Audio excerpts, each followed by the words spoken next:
أفلا ينظرون إلى الإبل كيف خلقت وإلى السماء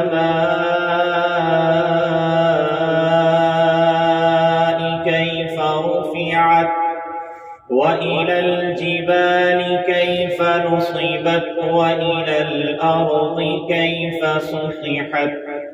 فذكر إنما أنت مذكر لست عليهم بمسيطر إلا من تولى وكفر فيعذبه الله العذاب الأكبر إن إلينا إيابهم ثم إن علينا حسابهم